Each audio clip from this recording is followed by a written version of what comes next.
नमस्कार दोस्तों, एक बार फिर से आप लोग का बहुत बहुत स्वागत है हमारे ऑफिशियल यूट्यूब चैनल अविजन इंस्टीट्यूट पे। मैं हूँ आप लोगों के साथ उर्वशी सिंघी। और आज का जो हमारा टॉपिक ऑफ डिस्कशन दोस्तों यहाँ पर रहने वाला है वो रहने वाला है top 10 current affairs based on 5 नवंबर 2022। आशा करते हैं कि आप लोग सब लोग घरों में बिल्कुल अच्छे होंगे, सुरक्षित होंगे।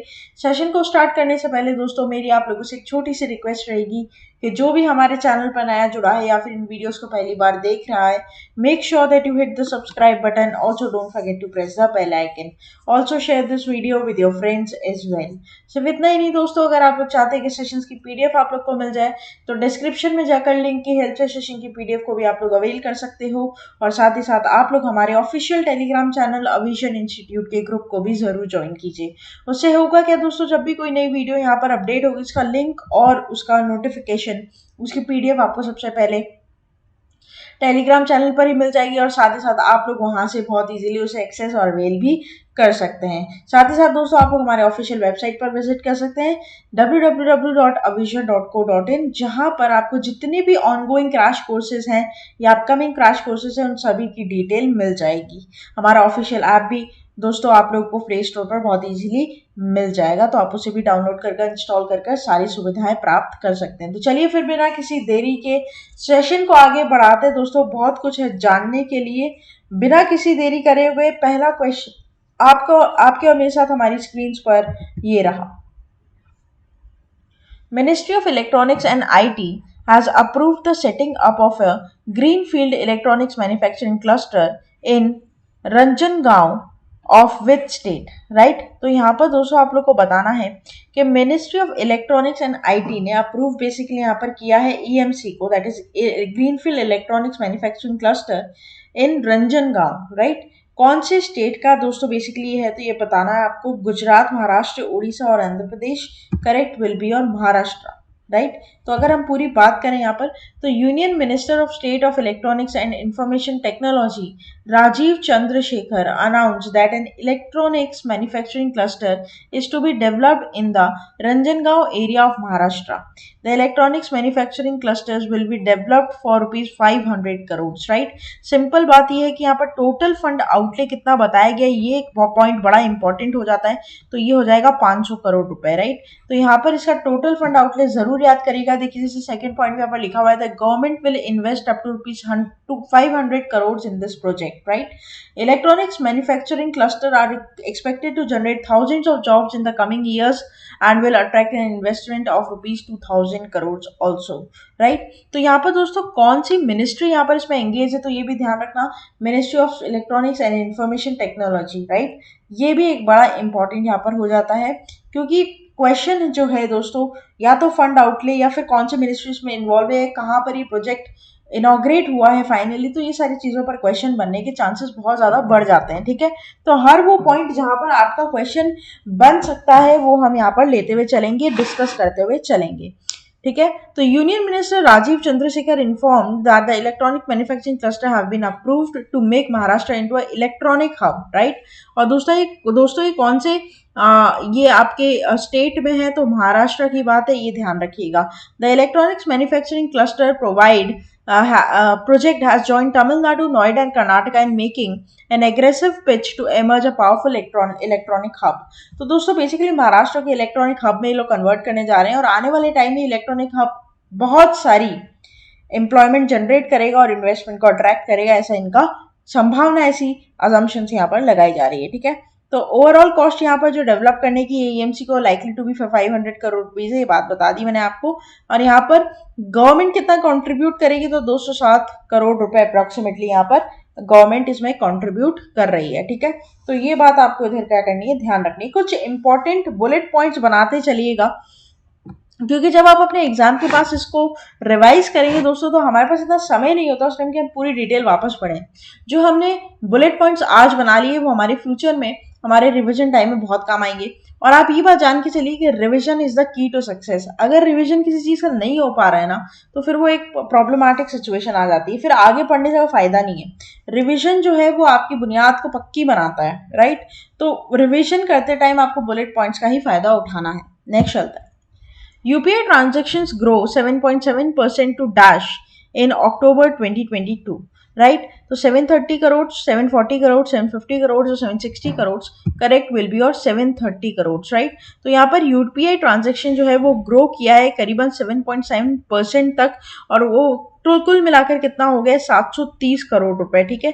तो ये एक बड़ा अच्छा यहाँ पर है दोस्तों। देखो ज्यादा से ज्यादा यूपीआई का पहले तो फुल फॉर्म जानेंगे, unified payment interface, yes, unified payment interface.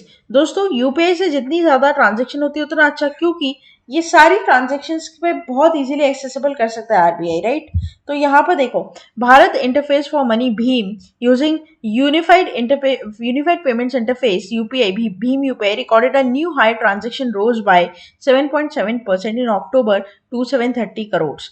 The total value of the month stood at more than 12.11 lakh crore. In September, UPI transactions stood at 678 crore with a total volume of 11.16 lakh crore, right? तो यहाँ पर बहुत simple है, आपको ध्यान रखना है दोस्तों कि यहाँ पर यूपीआई ट्रांजेक्शन जो है वो बूस्ट किए हैं, ठीक है, ग्रो किए हैं कितने तक, साढ़े सात सौ, मतलब 750 नहीं, 730 करोड़ रुपए अक्टूबर में। तो एक अच्छा हाइक यहाँ पर देखने को मिला है, ठीक है। अब वो भीम यूपीआई, आप पता है कोई भी इंटरफेस पर हो सकता है, पेटीएम, फोन पे वगैरह जो भी, वो भी वॉलेट में हो सकता है, कोई दिक्कत उसमें नहीं है, तो कोई बाइफिकेशन उसमें नहीं मिलेगी। बात है यूपीआई से हुई, ये बात आपको ध्यान रखनी है, राइट। नेक्स्ट चलता है क्वेश्चन नंबर 3 के ऊपर। Name the author of the book nuclearization of Asia, right. तो यहाँ पर आपका बुक्स एंड ऑथर्स पर क्वेश्चन है दोस्तों। आपको उस बुक का नाम बताना है, उस बुक के ऑथर का नाम बताना है एक्चुअल में, जिस बुक का नाम है nuclearization of Asia, right. Option आप लोगों के सामने करेक्ट हो जाएगा रेने नाबा, राइट। तो French author Rene Naba has authored a new bilingual book in both French and English titled De la Nuclearization of Asia. The book discusses the nuclear emergency and threat posed by nexus of China and Pakistan. The book, published by Goliath, were released at a Geneva Press Club, which was attended and in person participation of 35 people and 23 of them participated in virtual mode. दोस्तों depth में नहीं जाना, point यहाँ पर focus क्या करना है वो बता दूं मैं आपको। पॉइंट यहाँ पर फोकस करना है कि रेने नाबा, ठीक है, रेने नाबा, इनका नाम आपको यहाँ पर याद रखना है, और इन्होंने यहाँ पर कौन सी बुक ऑथर की है वो आपको याद रखना है, जो कि हो जाएगा nuclearization of Asia, right, nuclearization of Asia, ये आपको ध्यान रखना है। बुक्स एंड ऑथर्स पर दोस्तों आप लोग को मैच द फॉलोइंग ज्यादा देखने को मिल जाता है, और साथ ही साथ हम लोग ये भी आप ध्यान रखेंगे कि जो क्रिस्प नोट्स यहाँ पर आपको दिए गए हैं उसकी पूरी चीजें आपको टेलीग्राम पर मिल जाती है सबसे पहले, राइट। कोई भी अगर वीडियो यहाँ पर अपडेट होता है टेलीग्राम पे मिलेगा दोस्तों, टेलीग्राम चैनल जरूर आप ज्वाइन कर लें, ठीक है। नेक्स्ट चलते हैं क्वेश्चन नंबर 4 के ऊपर। स्पोर्ट्स पर यहाँ पर क्वेश्चन मुझे दिख रहा है, एक बड़ा ही इंपॉर्टेंट सेगमेंट है जहाँ पर क्वेश्चन बनने के पूरे चांसेस यहाँ पर हो जाते हैं दोस्तों। तो यहाँ पर करेक्ट जो हमारा बेसिकली जो क्वेश्चन है वो क्या है, क्वेश्चन है आप लोग के पास, who has won the Mexican formula 1 grand prix 2022, ठीक है। तो यहाँ पर करेक्ट ऑप्शन हो जाएगा आपका मैक्स वर्स्टेपेन, ठीक है। तो देखिए Red Bull driver Max Verstappen finished in first place at a Mexican Grand Prix to claim his record setting 14th win of the season. Mercedes Lewis Hamilton and Red Bull Sergio Perez finished second and third respectively. दोस्तों formula 1 racing के formula 1 GP 2022 के winner रहे max वर्स्टेपेन, जिनकी photo आप यहाँ पर देख पा रहे हैं। साथ ही साथ सेकंड और थर्ड पर यहाँ पर आपके रहे लुइस हैमिल्टन और आपका सर्जियो पेरेस, राइट। तो ये आपको ध्यान रखना है, डेप्थ में ज्यादा इसमें जाना नहीं है, जो डायरेक्ट यहाँ पर जिसने जीता है उसका नाम आप याद कर लीजिएगा। वैसे मैंने मैक्स वर्स्टेपेन का काफी बार नाम दोस्तों पढ़ा है और सुना है, और सेबेस्टियन वेटल भी यहाँ पर बहुत बार जीतते हैं, तो आप प्लीज कंफ्यूज मत होइएगा। एक हेडिंग डाल लीजिए और लिख लीजिए कि इस रेस को किसने जीता। बहुत बार आपने वेटल का नाम भी सुना होगा, बहुत बार आपने वर्स्टेपेन का नाम भी सुना होगा, तो उसमें कंफ्यूज होने के चांसेस बढ़ जाते हैं। हमें कंफ्यूज नहीं होना है दोस्तों, एग्जाम्स हमारे बस नॉक कर रहे हैं डोर पर, और ये टाइम अब हमें स्मार्ट वर्क करने का है, ठीक है। तो जुड़े रहिएगा, और साथ ही साथ मैं बता दूं, कोई भी अगर मान लीजिए करंट अफेयर्स नहीं पढ़ा और उसने आज से पढ़ना स्टार्ट किया है तो वो भी डिमोटिवेट ना हो। आप लोगों के लिए दोस्तों लाइव क्लासेस हम वापस शुरू करने वाले हैं, जिसमें आप मेरे साथ लाइव जुड़ सकते हो, और वहां पर हम एमसीक्यूज डिस्कस करेंगे on the basis of current affairs of every month related to August, September, October and yes this going month November, right. तो ये ध्यान रखिएगा आप। तो काफी बेनिफिशियल वो रहेंगे, और साथ ही साथ बैंकिंग अवेयरनेस से कुछ ऐसे इंपॉर्टेंट टॉपिक उनको भी हम डिस्कस करेंगे, जो भी आप लोग बताएंगे कि आपको इन प्रॉब्लम्स हो रही है टॉपिक में, तो उस पर भी हम डिस्कस करेंगे, ठीक है। नेक्स्ट चलते हैं। Who has launch the KYC registration agency which maintains KYC record of investors in an electronic form। दोस्तों बड़ा ही इंपॉर्टेंट क्वेश्चन है। आपको पता है know your customer, know your customer KYC आजकल हर जगह मांगता है। कोई भी चीज आप खोल रहे हो, नई अकाउंट, नई कुछ भी आप इन्वेस्टमेंट कर रहे हो, KYC it's very important, know your customer. इसका डेफिनेटली एक डिजिटल इंफॉर्मेशन रूम तो होना ही चाहिए। क्यों? क्योंकि अगर मान लीजिए इतनी सारी हमारी इतनी बड़ी पॉपुलेशन है इंडिया की, डिजिटल रिकॉर्ड्स रखना ईजी है as compare to physical record. तो खो जाएंगे, टूट जाएंगे, फट जाएंगी, गल जाएंगी, जो भी है। लेकिन अगर डिजिटल फॉर्म में पड़े रहते तो हमें सारी उस बंदे की जन्म कुंडली बेसिकली यहाँ पर एक जगह पड़ी रहती है, इकट्ठी हुई हुई। तो ये हो जाएगा, ये काम है किसका, बीएससी टेक्नोलॉजीज का। पूरी बात करेंगे। तो बीएससी टेक्नोलॉजी ने अनाउंस किया है कि वो केवाईसी रजिस्ट्रेशन एजेंसी यहाँ पर मेंटेन करेंगे, जहां पर उनके जितने भी इन्वेस्टर्स हैं, उनके जितने भी क्या है इन्वेस्टर्स हैं, उन सबके रिकॉर्ड्स यहाँ पर मेंटेन होंगे, वो भी डिजिटल बेसिस में, इलेक्ट्रॉनिक फॉर्म में। BSE Technologies is a subsidiary of BSE, and KRA is a SEBI regulated entity that grants the market participant authorization by investors. Know your client. KYC is a mando that is mandatory for investment in the securities market। देखो BSE technologies जो है वो क्या है दोस्तों, वो है आप लोगों की सब्सिडरी किसकी, बीएससी की। BSc is Bombay stock exchange, right. तो बॉम्बे स्टॉक एक्सचेंज अब बीएससी टेक्नोलॉजीज को ये काम दिया है कि केवाईसी मतलब जो भी शेयर मार्केट में इन्वेस्टर है उनका केवाईसी लो और उसे डिजिटल फॉर्म में अपने पास रखो, यही तुम्हारा काम है, ठीक है। बहुत अच्छा यहाँ पर स्टेप लिया गया है दोस्तों, केवाईसी कराना इट्स वेरी वेरी इंपॉर्टेंट। कब कौन फ्रॉड करके निकल जाए पता नहीं चलेगा, बट अगर हमारे पास खिलाफ कोई डॉक्यूमेंट्स डिटेल्स होती तो हमारे लिए प्रोसेस इजी हो जाता है, राइट। तो यहाँ पर बीएससी टेक्नोलॉजीज ने ये जिम्मा उठाया है कि वो केआईसी रजिस्ट्रेशन एजेंसी बनेंगे और अपने इन्वेस्टर्स के सारे डिटेल्स को डिजिटल और इलेक्ट्रॉनिक फॉर्म में अपने पास रखेंगे। नेक्स्ट चलते हैं क्वेश्चन नंबर 6 के ऊपर। Which of the following state government has decided to set up a committee for the implementation of the Uniform Civil Code in the state recently? Correct will be your Gujarat. So with Gujarat headed to assembly elections and awaiting for the release of the poll schedule, State Home Minister Harsh Sanghvi announced that the cabinet has decided to form a committee for implementation of UCC in the state. With Gujarat headed the assembly elections and awaiting for the release of poll schedule, basically यहाँ पर ये repeat हो गया है दोस्तों, तो इसको आप काट दीजिएगा यहाँ से, ठीक है। तो यहाँ पर आपको ध्यान क्या रखना है, आपको ये ध्यान रखना है कि गुजरात की गवर्नमेंट ने यूनिफॉर्म सिविल कोड, ठीक है, यहाँ पर क्या किया है दोस्तों, इम्प्लीमेंट किया है। ये आपको इधर ध्यान रखना है, स्ट्रेट फॉरवर्ड क्वेश्चन बनेगा इसमें, ठीक है, स्ट्रेट फॉरवर्ड क्वेश्चन। और यहाँ के जो स्टेट के होम मिनिस्टर है हर्ष सांघवी, इन्होंने ये अनाउंस किया है, ठीक है। तो यहाँ पर कैबिनेट ने डिसाइड किया और यहाँ पर इन्होंने अनाउंस किया इस चीज को, राइट। नेक्स्ट चलते हैं क्वेश्चन नंबर 7 के ऊपर। Which state CM launches citizens engagement and communication programme. दोस्तों यहाँ पर कौन सी स्टेट के सीएम ने बेसिकली यहाँ पर लॉन्च किया है citizen engagement and communication programme? Correct will be your Meghalaya, right. तो मेघालय के सीएम, ठीक है, मेघालय के सीएम कौन है आप लोगों के यहाँ पर, कोनार्ड के सांगमा एट तुरा, ठीक है, फोटो आप यहाँ पे देख पा रहे हैं। Citizen engagement of communication programme was launch by CM in West Garo Hills district in Meghalaya, and the Meghalaya government has initiated the various welfare programs and the information should be disseminated for the larger benefit of the public।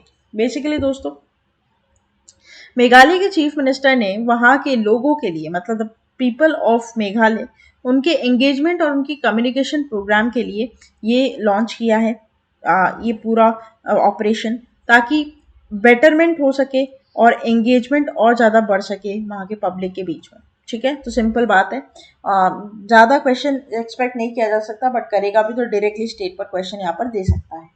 Next चलते हैं। Among the following who recently inaugurated global investors meet invest Karnataka 2022? Correct will be your Narendra Modi ji, right. तो prime minister Narendra Modi ने यहाँ पर address किया inaugural function of Invest Karnataka, the global investors meet via video conferencing. The meet is aimed at attracting prospective investors and setting up development agenda for next decade. The 3-day program being held from 2 to 4th of November in Bangalore would witness more than 80 speaker sessions, right? तो यहाँ पर दोस्तों PM Modi ने inaugurate किया है क्या, invest Karnataka 2022. The speaker include top industry leaders including Kumar Mangalam Birla, Sajjan Jindal, Vikram Kirloskar, among others, along with a number of business exhibitions with more than 300 exhibitors and country sessions would run parallel, right? तो काफी यहाँ पर दोस्तों जो बड़े बड़े industrialist हैं या फिर मैं बात करूँ जो टॉप मोस्ट इंडस्ट्री लीडर्स हैं बेंगलुरु के, वो सब इस मीटिंग में यहाँ पर दिखाई दिए. पीएम मोदी ने ये वर्चुअली इनॉग्रेट किया है, ये जैसे कि आप इस फोटो में देख पा रहे हैं वर्चुअली इनॉग्रेट हुआ है, ठीक है. और यहाँ पर काफी बड़े बड़े दिग्गज यहाँ पर, ये 3 दिन का ये पूरा प्रोग्राम था. कब से लेकर कब तक, 2 नवंबर, 3 नवंबर एंड 4 नवंबर, राइट. नेक्स्ट चलते हैं क्वेश्चन नंबर 9 के ऊपर. अपॉइंटमेंट है दोस्तों, बहुत इंपॉर्टेंट सेगमेंट है आपके करंट अफेयर्स का, ठीक है. जैसे कि मैंने हमेशा बोला, एक बार फिर से मैं रिपीट कर दूं, अभी हमारे पास जो पैटर्न आ रहे हैं एग्जाम्स के या फिर पैटर्न जो देखे जा रहे हैं एग्जाम्स में, उसमें अजम्पशन ये है कि रिपोर्ट इंडिसेस या फिर रैंक्स रिपोर्ट जो है वो सबसे ज्यादा क्वेश्चन यहाँ पर दे सकते हैं आपको एग्जाम में. उसके बाद अगर कोई इंपॉर्टेंट सेगमेंट रहता है तो वो रहता है आपका अपॉइंटमेंट का, ठीक है. तो ये आपको इधर ध्यान रखना है. तो who recently named as a chairman of BPCL, correct will be your VR Krishna Gupta. दोस्तों, Vitsa Ramakrishna Gupta has taken over the additional charge of chairman and managing director of the Bharat Petroleum Corporation Limited. Important है, VR Krishna Gupta, आपकी photo उनकी photo यहाँ पर आपको दिख जाएगी और साथ ही साथ आपको उनका नाम जो है वो क्या करना है, याद करना है, ठीक है. नाम आपको यहाँ पर याद करना है. Post superannuation of Arun Kumar Singh. दोस्तों इन्होंने रिप्लेस किसको किया है, तो इन्होंने रिप्लेस किया है अरुण कुमार सिंह को. According to the Bharat Petroleum official statement, Gupta has an illustrious career spanning of 24 years at a company in various finance roles. VKR Gupta is a director in the company and holds the additional charge of HR also, right? तो यहाँ पर इन्हें क्या बना दिया गया है, chairman बना दिया गया है. BPCL का बहुत बड़ा क्वेश्चन यहाँ पर बन सकता है, ठीक है. नेक्स्ट चलते हैं last question of this session के ऊपर. On which date University Grants Commission proposed Bharatiya Bhasha Diwas to celebrated, right? Correct will be your December 11. दोस्तों, University Grants Commission has written a vice chancellors and principals of all universities and colleges in this regard following recommendations of a committee constituted last year by the Education Ministry to promote Indian languages. All higher education institutions in India must observe Bharatiya Bhasha Divas on December 11th every year to create language harmony. दोस्तों, UGC ने basically ये propose किया है कि दिसंबर 11 को हम लोग कौन सा दिवस बनाएंगे, भारतीय भाषा दिवस. भारतीय भाषा दिवस सभी कॉलेजेस में, ताकि हम इस दिवस को यहाँ पर इंडियन लैंग्वेजेस को, ठीक है, बेसिकली लैंग्वेज हार्मनी को मद्देनजर रखते हुए क्रिएट कर सके और इसे मना सके. तो हो सकता है 2022, अगर इसकी परमिशन मिल जाती है तो 2022 से पहला एडिशन इसका स्टार्ट आपको देखने को मिल सकता है, ठीक है.